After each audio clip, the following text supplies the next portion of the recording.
Coming up on this edition of Second Alarm, it's loud, it's dirty, and it's extremely dangerous work. We'll introduce you to the Spokane Fire Department's Urban Search and Rescue Team and show you the important role they would fill in a major emergency. We'll also follow the Hazmat team as they participate in a significant bioterrorism training exercise. We'll also learn about the proper use of fire extinguishers. That and much more coming up on this edition of Second Alarm.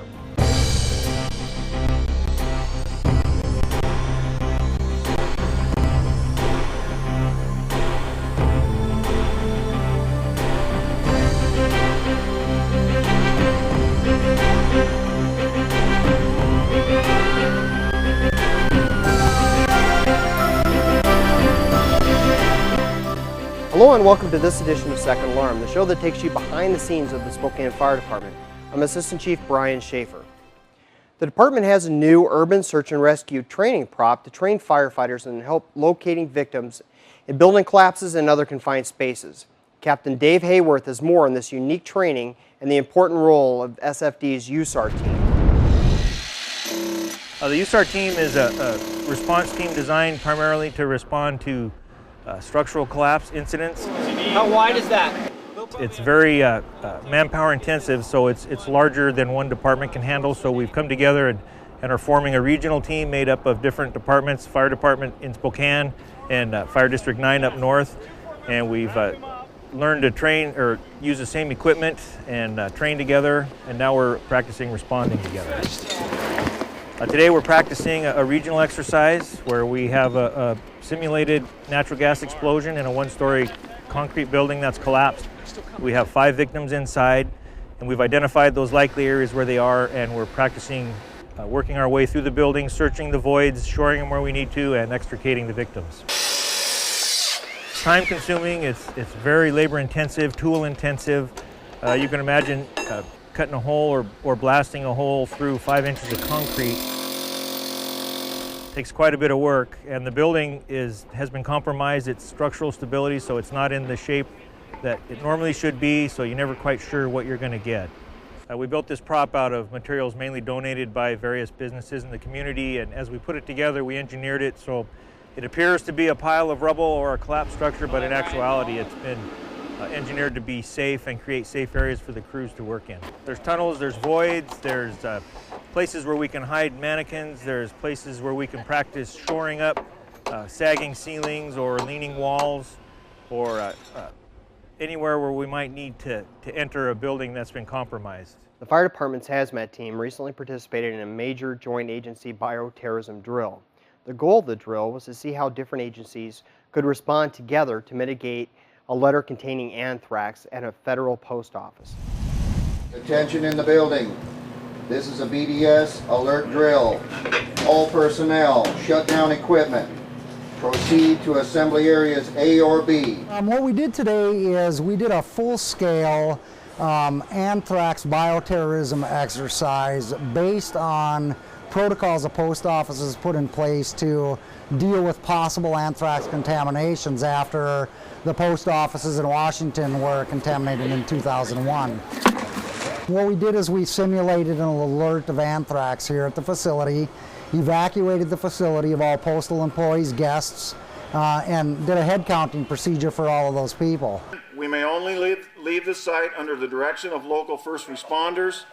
Please wait for their guidance. Once we did the head counting procedure, we took a controlled group of people and ran them through a wet decontamination process. When I take 4, I want to direct you to our decon trailer, and I need the rest of you guys to stand back. Does everybody understand that? Yes. Okay.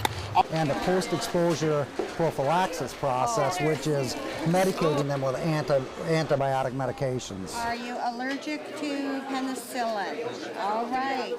The Spokane Fire Department Hazmat team is a secondary hazmat response for this facility because it's federal. So we were tasked with backing up the postal inspectors today as they entered the building to determine the threat level and also to retrieve the evidence that they need to collect in the event of an activation of their biological detection system. We had a lot of different agencies. We had 4 different fire departments that played in this exercise. Engine 10-1 from 10-20, can you go to white? Including Fairchild Air Force Base, District 10, Airport Fire, and Spokane fire hazmat. It's really important that everybody gets a chance to get together, because there's nothing like, at 3 a.m., there's nothing like being able to pull up and see a familiar face, somebody that you've talked with before, that you might have been on an incident with before, and it just makes everything go a lot smoother. The more often we do these drills and look at the plans, the more we get an opportunity to test them and improve on them. What we're really trying to do is find the errors in our plan and correct those and make them better, and then go back and test that process again. So with each time that we do one of these, we go back and we make some corrections, go back and test it again, and continue to improve it. And it increases our capabilities every time we go through this process. Last month, Spokane Fire Chief Bobby Williams was honored by the mayor for 20 years as fire chief. Chief Williams is the longest-serving fire chief in the 124 history of the Spokane Fire Department. Chief Williams came to Spokane in 1988 after serving as the chief of the Billings, Montana Fire Department. His leadership has guided the department through major incidents such as Firestorm in 1989, Ice Storm in 1996, as well as a Mars Hotel fire in 1999. Chief Williams was recently presented his 20-year service pin by Mayor Verner in a reception at City Hall. This evening we have the honor of joining our fire chief, who has served as the fire chief longer than any of your predecessors with the city of Spokane.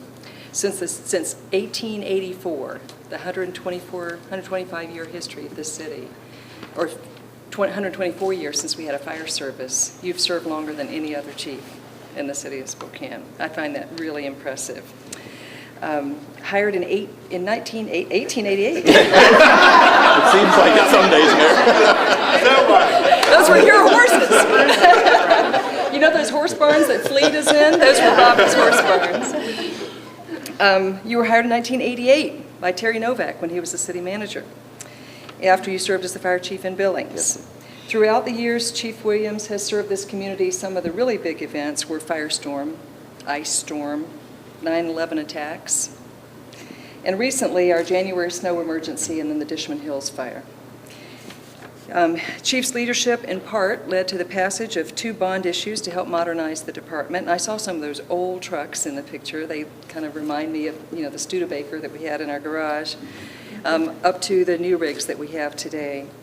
You've also been successful in renewing our EMS levy. Chief was instrumental in the creation of the fire training campus out near Spokane Community College and our combined communications center. So it's really difficult. We can't possibly sum up 20 years in just a few minutes. And it must suffice to say that Chief Williams has been here a long time, done a lot, overseen a lot, led our community through a lot.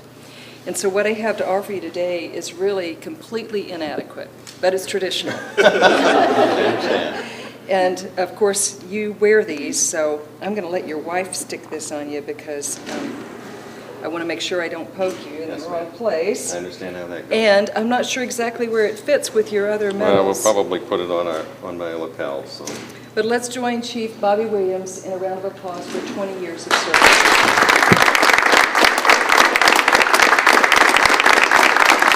I'm really in awe of the folks that have worked here much beyond 20 years. We have a lot of city employees that have worked well beyond 20 years, and they've dedicated a great deal to this community and done an awful lot of work.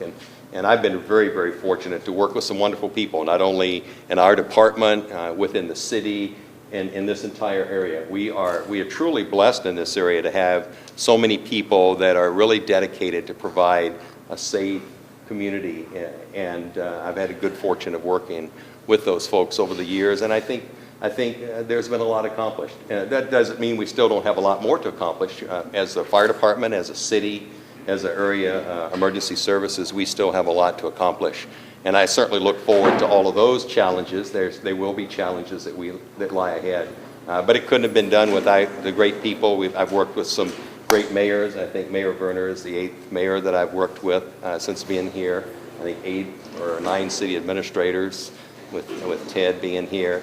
And we've accomplished a lot because of the people that work at the fire department, the people that work for the city, the leadership of mayors and councils that we've had over the years, and of course the citizens.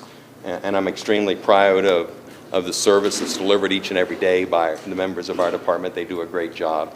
And I just can't say enough about the good service that they provide.